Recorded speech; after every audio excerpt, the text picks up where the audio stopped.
Hello students, आप सभी का स्वागत करता हूं अपने YouTube चैनल SCS एजुकेशन के लाइव क्लास में। तो दोस्तों, हम लोग पिछले क्लास में देखे थे इकोनॉमिक्स के 4th चैप्टर को देख रहे थे, जिसके हम लोग हमारे वित्तीय संस्थान इसके बारे में हम लोग गैर संस्थागत वित्तीय स्रोत तक पढ़ाई कर चुके थे पिछले क्लास में। और आज के क्लास में हम लोग पढ़ाई करेंगे संस्थागत वित्तीय स्रोत, जो आपके पेज नंबर 80 में है।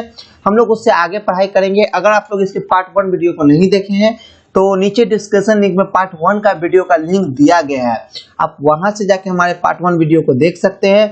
तो पहले आप लोग इस क्लास को अटेंड कर ले, उसके बाद हम लोग आप पार्ट 1 वीडियो को देख लीजिएगा जब ये क्लास एंड हो जाएगा। तो क्योंकि आज की क्लास में हम लोग इस चैप्टर को पूरे अंत तक पढ़ाई कर लेंगे और बाकी जो क्वेश्चन आपके बचे थे बुक के, वो भी आज की क्लास में सॉल्व हो जाएंगे। तो चलिए हम लोग अपने क्लास को स्टार्ट करते हैं। अगर ये वीडियो आप लोग को अच्छी लग रही है तो वीडियो को लाइक कर दीजिएगा, और साथ में अगर चैनल पर पहली बार आए होंगे तो चैनल को सब्सक्राइब भी कर दीजिएगा।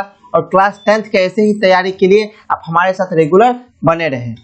तो हम लोग आज देखेंगे राज्य स्तरीय संस्थागत वित्तीय स्रोत, जिसको हम लोग संस्थागत वित्तीय स्रोत, जिसमें हम लोग कल देखे थे राज्य स्तरीय गैर संस्थागत वित्तीय स्रोत। आज हम लोग उसी में देखेंगे राज्य स्तरीय संस्थागत वित्तीय स्रोत, जिसको हम लोग बोलते हैं सोर्स ऑफ इंस्टीट्यूशन फाइनेंस। तो हम लोग इसके जो आधार पर होता है, पहला होता है हमारा सहकारी बैंक, कोऑपरेटिव बैंक।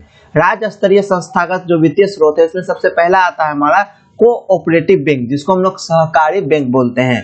तो इसकी हम लोग परिभाषा को जान लेते हैं। और आज की क्लास से आपका बहुत ज्यादा इंपॉर्टेंट ऑब्जेक्टिव सब आपकी बुक का सॉल्व होने वाला है। तो आप लोग हमारी क्लास को अंत तक बने रहिएगा, क्योंकि यही लेक्चर जो आपको आपके बुक का सारे ऑब्जेक्टिव को के सॉल्यूशन को सॉल्व कराएगा। और बहुत सारे ऑब्जेक्टिव क्वेश्चन जो कल के वीडियो से आप लोगों का नहीं बना होगा, आज की वीडियो को देखने के बाद वो सारे ऑब्जेक्टिव क्वेश्चन आपसे बन जाएंगे। तो सहकारी बैंक, कोऑपरेटिव बैंक किसको बोलते हैं? तो हमारे राज्य में सहकारी बैंक द्वारा उपलब्ध सहकारी शाखा व्यवस्था त्रिस्तरीय, कितने स्तर की है? 3 स्तर की है। राज्य के सहकारी बैंक द्वारा उपलब्ध सहकारी ऋण की। शाखा का दूसरा शब्द हमारा ऋण होता है, जिसको हम लोग लोन कहते हैं अंग्रेजी के भाषा में। तो पहला होता है हमारा गांव में प्राथमिक सहकारी शाखा समिति, जो हमारे गांव को लोन देती है। गांव के पहला होता है प्राथमिक सहकारी शाखा समिति। दूसरा जो हमारा होता है वो होता है जिला स्तर पर, जिला स्तर पर केंद्रीय सहकारी बैंक। और थर्ड जो हमारा होता है वो होता है हमारा राज्य स्तरीय, मतलब राज्य के सहकारी बैंक। तो सहकारी बैंक, कोऑपरेटिव बैंक कितने तरह के होते हैं? वो 3 स्तर पर हम लोन प्राप्त करते हैं। पहला होता है हमारे गांव के प्राथमिक सहकारी शाखा समितियां, दूसरा हमारा होता है जिला स्तर पर, और तीसरा होता है हमारा राज्य स्तर पर। तो इसके मान्यता से बिहार के किसान को अल्पकालीन, मध्यकालीन और दीर्घकालीन ऋण की उपलब्ध सुविधा उपलब्ध होती है। और राज्य में 25 केंद्रीय सहकारी बैंक है। राज्य में कितने सहकारी बैंक है? राज्य में 25 सहकारी बैंक जिला स्तर पर तथा राज्य स्तर पर 1 सहकारी राज्य बैंक कार्यरत है। तो आपसे अगर पूछा कि राज्य में बिहार, स्पेशली यहाँ से हमारा होता है स्पष्ट होता है बिहार राज्य से, तो बिहार राज्य में 25 केंद्रीय सहकारी बैंक है। और जो जिला स्तर पर है 25 केंद्रीय सहकारी बैंक, और राज्य स्तर पर जो है सहकारी बैंक की संख्या वो 1 है। सहकारी वित्तीय संस्थान जो है ये हमें दीर्घकालीन, अल्पकालीन और मध्यकालीन तीनों ऋण प्रदान करता है। तो ये हमारा हुआ कोऑपरेटिव बैंक। अगर आपसे कोई पूछा सहकारी बैंक किसे कहते हैं तो आप लोग लिखिएगा। हमारे राज्य में, मतलब बिहार राज्य में, सहकारी बैंक द्वारा उपलब्ध सहकारी शाखा 3 स्तरीय है। पहला होता है गांव के प्राथमिक सहकारी शाखा समिति, दूसरा होता है हमारा जिला स्तर पर, और तीसरा होता है हमारा राज्य स्तर पर। और राज्य में 25 केंद्रीय सहकारी बैंक जिला स्तर पर है और 1 राज्य स्तरीय बैंक सहकारी बैंक कार्यरत है। दोनों मिला के हमारा 26 हो गया। अब हम लोग समझते हैं दूसरा जो हमारा होता है वो होता है प्राथमिक सहकारी बैंक। अभी हम लोग राज्य स्तर पर पढ़ रहे हैं, तो राज्य स्तरीय संस्थागत वित्तीय स्रोत में दूसरा होता है हमारा प्राथमिक सहकारी समिति बैंक, जिसको हम लोग प्राइमरी कोऑपरेटिव बैंक कहते हैं। दूसरा हमारा क्या है? प्राथमिक सहकारी समितियां बैंक, प्राइमरी कोऑपरेटिव बैंक। अब हम लोग इसको समझते हैं, इसको ये क्या होते हैं। तो इसकी स्थापना कृषि क्षेत्र में अल्पकालीन ऋणों की आवश्यकता की पूर्ति के लिए की गई थी। प्राथमिक सहकारी समिति जो बैंक है, इसकी स्थापना किस लिए की गई थी? इसके कृषि क्षेत्र में अल्पकालीन, मतलब बहुत कम समय के लिए ऋण की आवश्यकता की पूर्ति के लिए की गई थी। एक गांव अथवा क्षेत्र में कोई भी कम से कम 10 व्यक्ति मिलकर एक प्राथमिक सहकारी बैंक, मतलब प्राइमरी कोऑपरेटिव बैंक का निर्माण कर सकता है। अगर गांव के 10 व्यक्ति, कम से कम 10 व्यक्ति मिलकर एक प्राइमरी सहकारी समिति मतलब कोऑपरेटिव बैंक का निर्माण कर सकता है। तो हम लोग बताना चाहते हैं एक गांव अथवा क्षेत्र कोई भी कम से कम कितने व्यक्ति मिलकर, 10 व्यक्ति मिलकर प्राथमिक सहकारी समिति बैंक। तो हम लोग अब नेक्स्ट समझते हैं। नेक्स्ट जो हमारा बिहार में 6842 प्राथमिक सहकारी समितियां हैं। ये हमारी जो रिपोर्ट है ये 10वीं पंचवर्षीय योजना के प्रारंभिक रिपोर्ट है। उस समय जो हमारे बिहार में 6842 प्राथमिक सहकारी समितियां थी।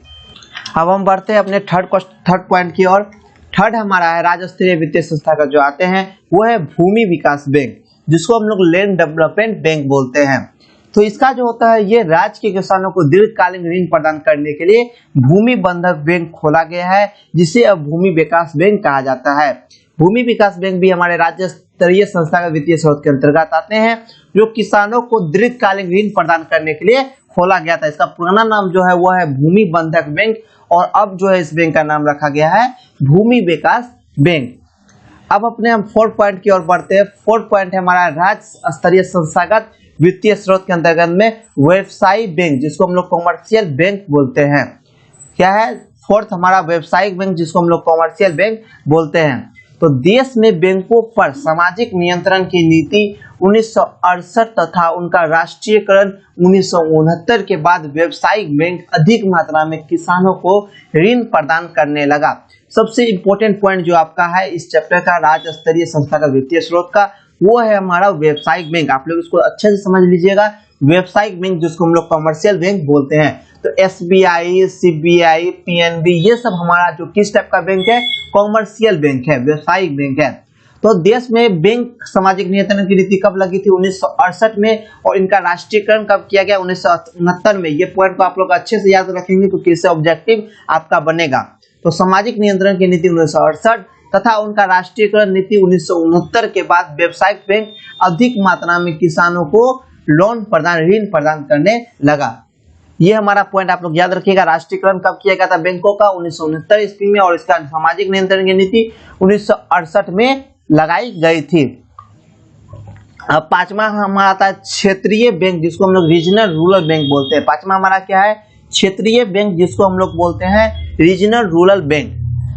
इसका होता है ये सीमांत एवं छोटे किसानों, कारीगरों तथा अन्य कमजोर वर्ग के जरूरतों को पूरा करने के उद्देश्य से क्षेत्रीय बैंक देश में 1975 में स्थापित किया गया था। सीमांत एवं छोटे किसान, कारीगर और अन्य कमजोर वर्ग होता है जिसका जरूरत को पूरा करने के लिए अगर वो व्यावसायिक बैंक से लोन ले तो अधिक मात्रा में वो ऋण प्रदान नहीं कर सकते हैं, उसी सब के लिए क्षेत्रीय बैंक, जिसको हम लोग रीजनल रूरल बैंक कहते हैं, इसकी स्थापना देश में 1975 ईस्वी में स्थापित किया गया था। आपके एरिया में भी अगर कोई बैंक होगा तो उसका नाम है उत्तर बिहार ग्रामीण बैंक, उसको हम लोग क्षेत्रीय बैंक बोलते हैं। CBI, SBI ये सब हमारा होता है कॉमर्शियल बैंक, और उत्तर बिहार क्षेत्रीय ग्रामीण बैंक लिखता होगा तो ये सब हमारा हो जाता है रीजनल रूरल बैंक के अंतर्गत। तो ये हमें छोटे लोन प्रदान करता है और बहुत ही कम समय में, ये हमें ज्यादा मात्रा में क्षेत्रीय बैंक लोन प्रदान नहीं करता है। तो ये किसके हितों के लिए बनाया गया था? सीमांत एवं छोटे किसानों तथा कारीगरों के हितों के लिए। अब अपने हम नेक्स्ट पॉइंट की ओर बढ़ते हैं। और देश में अभी 1996 क्षेत्रीय बैंक कार्यरत है। देश में भी कितने क्षेत्रीय बैंक कार्यरत है? 1996 बैंक, मतलब 1996 बैंक अभी देश में ग्रामीण बैंक में कार्यरत है क्षेत्रीय बैंक के अंतर्गत। अब हमारा नेक्स्ट है, आप लोगों का पॉइंट मेरा छूट रहा है, आप लोग उसको देख लेंगे। नाबार्ड, आप लोग इस पॉइंट को अपने बुक में पढ़ लेंगे। इसमें ये उतना पॉइंट नहीं लगा तो मैं उसको छोड़ के आगे बढ़ रहा हूँ, तो आप लोग इसको पढ़ लेंगे। हम लोग नेक्स्ट पढ़ते हैं व्यवसायिक बैंक के कार्य। आपके बुक में क्वेश्चन दिया हुआ होगा कि व्यवसायिक बैंक के क्या सब कार्य हैं, तो हम लोग इसी पर डिस्कस करते हैं। व्यवसायिक बैंक के कार्य, तो ये कितने प्रकार के जमा राशि स्वीकार करते हैं, यही सब हम लोग अभी इसके क्लास में देखेंगे। तो व्यवसायिक बैंक के कार्य क्या होता है ये सब मैं आपको बता रहा हूँ, ब्रीफ करा रहा हूँ, आप लोग इसको समझेंगे। और बेसिक विस्तार के लिए मैं इस बुक का, इस चैप्टर का PDF आप लोगों के साथ शेयर कर दूंगा। मतलब ये जो बुक है, अगर किसी के पास बुक उपलब्ध नहीं है तो उसका PDF मैं अपने ग्रुप पे शेयर कर दूंगा। आप लोग वहां से जाके इसको विस्तार से पढ़ के कल के टेस्ट को और कल के क्वेश्चन आंसर को सेशन को ज्वाइन कर सकते हैं। आपके सारे क्वेश्चन आंसर बनेंगे। मैं आपको यहाँ समझा देता हूँ, आप लोग यहाँ समझ लेंगे, पॉइंट बाय पॉइंट करके आप विस्तार से अपने बुक में पढ़ लीजिएगा। तो विस्तार से ही आपको यहाँ भी मिलेगा, लेकिन आप लोग अगर बुक से पढ़ेंगे तो आप लोगों को ज्यादा भी समझ में आएगा और इस लेक्चर से आप लोगों को और समझ में आ जाएगा। तो व्यावसायिक बैंक के कार्य, व्यावसायिक बैंक का जो सबसे पहला होता है वह हमारा होता है जमा राशि को स्वीकार करना। क्या होता है? जमा राशि को स्वीकार करना, एक्सेप्टिंग डिपॉजिट। इसको होता है व्यावसायिक बैंक सर्वाधिक महत्वपूर्ण कार्य अपने ग्राहकों को जमा के रूप में मुद्रा प्राप्त करता है और समाज में अधिकांश व्यक्ति अथवा संस्थान अपनी आय का एक अंश बचा के बैंक में जमा करते हैं। अधिकांश लोग अपनी बचत को चोरी हो जाने के भय से अथवा ब्याज कमाने के उद्देश्य से किसी भी बैंक में जमा कराते हैं। तो सबसे पहला बैंक का काम होता है जमा राशि को स्वीकार करना। अब दूसरा जो होता है वो हमारा होता है ऋण प्रदान करना। दूसरा हमारा क्या होता है? ऋण प्रदान करना। तो व्यावसायिक बैंक दूसरा मुख्य कार्य है इससे लोगों को ऋण प्रदान करना। बैंक के पास जो रुपया जमा के रूप में आता है उसमें से एक निश्चित राशि नगद कोष में रखकर बाकी रुपया बैंक द्वारा दूसरे व्यक्तियों को उधार दे दिया जाता है। ये बैंक प्रायः उत्पादक कार्यों को ऋण देते हैं तथा उचित जमानत सिक्योरिटी की मांग करते हैं। ऋण की रकम प्रायः जमानत मूल्य के रूप से कम होती है।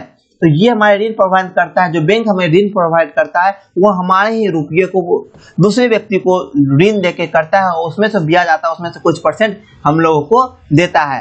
अब थर्ड हमारा आता है सामान्य उपयोगिता। क्या होता है? सामान्य उपयोगिता, जनरल यूटिलिटीज। तो सामान्य उपयोगिता क्या है? सामान्य उपयोगिता में आता है इसके अतिरिक्त जैसे हम लोगों को यात्री चेक या साख प्रदान करना, साख में हमारा हो गया क्रेडिट कार्ड, लॉकर की सुविधा, एटीएम की सुविधा, ये सब काम होता है हमारा व्यावसायिक बैंक को उपलब्ध कराना। एजेंसी संबंधित कार्य, एजेंसी से संबंधित कार्य भी इसी का होता है। मतलब वर्तमान में व्यावसायिक बैंक ग्राहकों को एजेंसी के रूप में सेवा देते हैं, इसके अंदर चेक, बिल एवं ड्राफ्ट का संचालन, ब्याज तथा लाभांश का संचालन, ब्याज ऋण की किस्त, ये सभी जो होते हैं ये सब हमारे व्यावसायिक बैंक के कार्य होते हैं। मतलब जैसे हम लोग अगर टीवीएस कंपनी से लोन लेते हैं तो वो भी हमारे बैंक से करता है। तो यही सब कार्य होता है हमारे व्यावसायिक बैंक के। आप लोग इसके लाइन के एक एक पॉइंट को लिख देंगे तो आपको ये क्वेश्चन 5 नंबर में आपके एग्जाम में पूछता है, तो आपसे 5 नंबर मिल जाएगा और इस क्वेश्चन को आप लोग अच्छे से डिस्कस कर लेंगे। ये क्वेश्चन 5 नंबर में पूछता है। मैंने एक एक पॉइंट को अच्छे से समझा दिया है, आप लोग इसको विस्तार से लिख सकते हैं। अब हम लोग नेक्स्ट समझते हैं व्यावसायिक बैंक कितने प्रकार की जमा राशि को स्वीकार करते हैं। ये भी क्वेश्चन आप लोगों से बैंक में है और आप लोगों से ये क्वेश्चन पूछता है कि व्यावसायिक बैंक प्रायः कितने प्रकार के जमा राशि को स्वीकार करते हैं। वही क्वेश्चन आपके स्क्रीन पर भी है, व्यावसायिक बैंक कितने प्रकार के जमा राशि को स्वीकार करते हैं।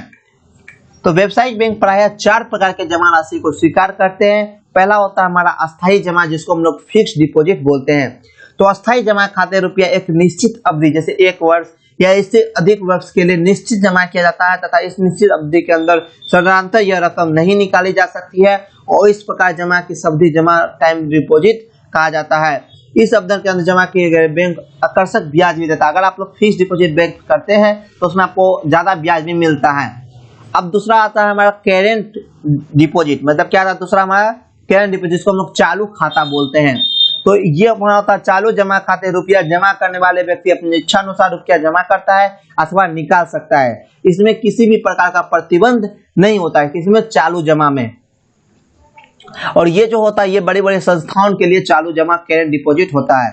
अब तो तीसरा होता है हमारा सेविंग डिपॉजिट, संचयी जमा, जो हम लोग रेगुलर करते हैं। तो इस प्रकार के खाते में रुपया जमा करने वाले चाहे रुपया जमा कर सकता है, किंतु रुपया निकालने का अधिकार सीमित रहता है, वो भी एक निश्चित रकम से अधिक नहीं।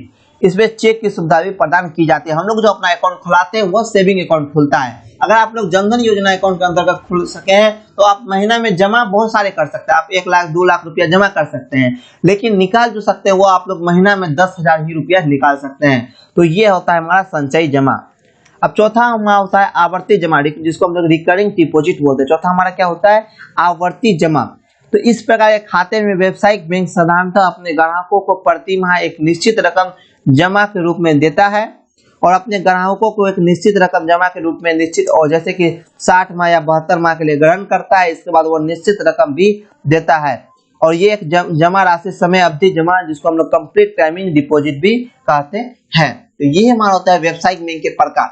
आप लोग इस क्वेश्चन को अच्छे से याद कर लेंगे और इस बुक को पढ़ लेंगे। मैंने सभी पॉइंट को अच्छे से आप लोगों को समझा दिया, कैश डिपॉजिट क्या होता है, आवर्ती जमा क्या होता है। अगर इसमें से कोई भी क्वेश्चन आप लोगों से एग्जाम में पूछा तो आप लोग लिख सकते हैं। और सबसे पहले जो क्वेश्चन पूछेगा ये होता है हमारा, व्यावसायिक बैंक कितने प्रकार के जमा राशि को स्वीकार करते हैं। तो अब हम लोग आगे बढ़ते हैं और नेक्स्ट हमारा है सहकारिता। नेक्स्ट हमारा पॉइंट है सहकारिता। और इसके बीच में अगर कुछ पॉइंट छूटा है तो आप अपने से बुक से पढ़ लेंगे। मैं इस पीडीएफ को आप लोगों से शेयर कर दूंगा और बुक के भी पीडीएफ को शेयर कर दूंगा ताकि आप लोगों से सारा क्वेश्चन बने। और मैं जो अभी आपको एक एक पॉइंट बता रहा हूं उससे आपका एक भी बुक का एक भी क्वेश्चन आप लोगों से नहीं छूटेगा, क्योंकि मैं सारे क्वेश्चन को डिस्कस लेके आपको बता रहा हूं। तो सहकारिता, सहकारिता का अर्थ होता है एक साथ मिलजुल कर कार्य करना। सहकारिता का क्या अर्थ होता है? एक साथ मिलजुल कर कार्य करना। आपके क्वेश्चन होगा सहकारिता क्या है, तो आप लिख सकते हैं सहकारिता का अर्थ होता है एक साथ मिलजुल कर कार्य करना। लेकिन अर्थव्यवस्था में इस सब का मतलब कुछ अलग होता है। जनरली हम लोग सहकारिता का मतलब क्या बोलते हैं? एक साथ मिलजुल कर कार्य करने से हम लोग 5 को दोस्त मिलकर एक साथ काम किए, तो इसको हम लोग सहकारिता बोलते हैं। लेकिन अर्थशास्त्र के सामने इसका मतलब कुछ अलग होता है। जानते हैं वो मतलब क्या होता है? तो सहकारिता वह संगठन है जिसके द्वारा 2 या 2 से अधिक व्यक्ति स्वेच्छा पूर्वक मिलजुल कर समान स्तर पर आर्थिक हितों की वृद्धि करते हैं। अर्थव्यवस्था का मतलब क्या होगा? अगर आपसे पूछा सहकारिता क्या, आप लिखिएगा सहकारिता वह संगठन है जिसके द्वारा 2 या 2 से अधिक व्यक्ति स्वेच्छा पूर्वक मिलजुल कर समान स्तर पर आर्थिक हितों की वृद्धि करते हैं। अब नेक्स्ट हमारा है सहकारिता के मूलभूत तत्व क्या है। नेक्स्ट पॉइंट हमारा सहकारिता के मूलभूत तत्व क्या है। ये आपके बुक में भी क्वेश्चन है कि सहकारिता के मूलभूत तत्व क्या सब हैं, तो आप लोग इसके लिख सकते हैं। इसके मुख्यतः 3 आधारभूत सिद्धांत है। सहकारिता के मूलभूत कितने आधारभूत सिद्धांत है? पहला सिद्धांत है यह संगठन की सदस्यता स्वेच्छा पूर्वक होती है। हम किसी के साथ जबरदस्ती नहीं कर सकते कि तुम मेरे साथ जुड़ो। सहकारिता का जो 3 प्रमुख सिद्धांत है वो है यह संगठन की सदस्यता स्वेच्छा पूर्वक होती है। अगर आपको ज्वाइन करना है तो कीजिए, नहीं करना है तो नहीं कीजिए। ये क्वेश्चन आप लोग अच्छे से समझिएगा। ये क्वेश्चन आप लोगों से पूछता है कि सहकारिता के मूलभूत तत्व क्या सब है। तो पहला आप लोग लिखिएगा यह संगठन की सदस्यता स्वेच्छा पूर्वक होती है। दूसरा, इसका प्रबंधन एवं संचालन जनतात्मक आधार पर होता है। इसका प्रबंधन एवं संचालन किसके आधार पर होता है? जनतात्मक आधार पर। और इसके आर्थिक उद्देश्यों एवं नैतिक और सामाजिक तत्व भी शामिल होते हैं। इसमें आर्थिक उद्देश्य के नैतिक एवं सामाजिक तत्व भी शामिल होते हैं। अब आता है हमारा स्वयं सहायता समूह, जिसको हम लोग सेल्फ हेल्प ग्रुप बोलते हैं। स्वयं सहायता समूह सहायता समूह वास्तव में ग्रामीण क्षेत्र के 15 से 20 व्यक्तियों के अनौपचारिक समूह होता है, जो अपनी बचत तथा बैंकों से लघु ऋण लेके अपने सदस्यों की पारिवारिक जरूरतों को पूरा करते हैं और विकास की गतिविधियां चलाकर गांव का विकास और महिला सशक्तिकरण में योगदान करते हैं। अगर आपसे कोई पूछा सेल्फ हेल्प ग्रुप स्वयं सहायता समूह क्या होता है, तो आप लोग बताइएगा स्वयं सहायता समूह वास्तव में ग्रामीण क्षेत्र के 15 से 20 व्यक्तियों का समूह होता है। एक अनौपचारिक समूह होता है जो बचत एवं बैंकों से लघु ऋण लेकर अपने सदस्यों की पारिवारिक जरूरतों को पूरा करता है और विकास की गतिविधियां चलाकर गांव में विकास और महिलाओं को सशक्तिकरण योगदान करता है। ये क्वेश्चन आप लोगों से बार-बार पूछता है स्वयं सहायता समूह क्या होता है, तो आप लोग इस क्वेश्चन को लिख दीजिएगा। और आप लोग बुक से इसके विस्तार से एक कहानी दिया हुआ है, आप लोग उसको पढ़ लीजिएगा। मैं आपको ये पीडीएफ शेयर कर दूंगा जिसमें आप लोग इस कहानी को पढ़ लेंगे। मैं बुक का पीडीएफ आप लोगों को क्लास के एंड होते के साथ शेयर कर देता हूँ। अब नेक्स्ट हमारा सूक्ष्म वित्त योजना। आपका क्वेश्चन है लाख सूक्ष्म वित्त योजना को परिभाषित करें। आपके बुक में 8 नंबर क्वेश्चन है सूक्ष्म वित्त योजना को परिभाषित करें, तो ये क्या होता है? तो सूक्ष्म वित्त योजना में किसी भी क्षेत्र के गरीब परिवारों को संगठित कर स्वयं सहायता समूह से जोड़ा जाता है। सूक्ष्म वित्त योजना में क्या होता है? इसमें होता है क्या, किसी भी क्षेत्र के गरीब परिवारों को, कोई भी क्षेत्र के गरीब परिवारों को संगठित करके हम लोग उसको क्या करते हैं? स्वयं सहायता समूह से जोड़ देते हैं। और स्वयं सहायता समूह कुछ समय के बाद किसी भी बैंक या वित्तीय संस्था से संबंध हो जाते हैं। स्वयं सहायता समूह कुछ समय के बाद क्या होते हैं? स्वयं सहायता समूह कुछ समय के बाद बैंक या वित्तीय संस्थान के साथ समृद्ध हो जाते हैं। इसके बाद बैंक उन्हें छोटे ऋण प्रदान करता है। सूक्ष्म वित्त से स्वरोजगार के अवसर में वृद्धि होती है। सूक्ष्म वित्त से क्या होती है? स्वरोजगार, मतलब हम लोग खुद का रोजगार खोल सकते हैं, स्वरोजगार के अवसर में वृद्धि होती है। तो ये हुआ हमारा सूक्ष्म वित्त योजना। आप लोगों से एग्जाम में पूछता है, आप लोग इसको याद कर लेंगे कि सूक्ष्म वित्त योजना गरीब परिवारों को संगठित कर उसको स्वयं सहायता समूह से जोड़ते हैं और इसके बाद बैंकों को वित्तीय संस्था से सम्मिलित हो जाते हैं और बैंक इन्हें बाद में क्या करते हैं, छोटे ऋण प्रदान करते हैं और सूक्ष्म वित्त योजना में स्वरोजगार के अवसर में वृद्धि होती है। तो नेक्स्ट क्लास में हम लोग डिस्कस करेंगे इसके ऑब्जेक्टिव क्वेश्चन और इसके ऑब्जेक्टिव क्वेश्चन आंसर सेशन को। नेक्स्ट क्लास में आप लोग तैयार रहिएगा इसके ऑब्जेक्टिव क्वेश्चन आंसर के सीरीज को, जो हम लोग कल 8 बजे देखेंगे। उससे पहले हम लोग इसके सब्जेक्टिव क्वेश्चन को भी देखेंगे। तो आप लोग कल 8 बजे तैयार रहिएगा, हम लोग इसके सब्जेक्टिव क्वेश्चन आंसर सेशन को देखेंगे। तो मिलते हैं कल 8 बजे, तब तक के लिए बाय।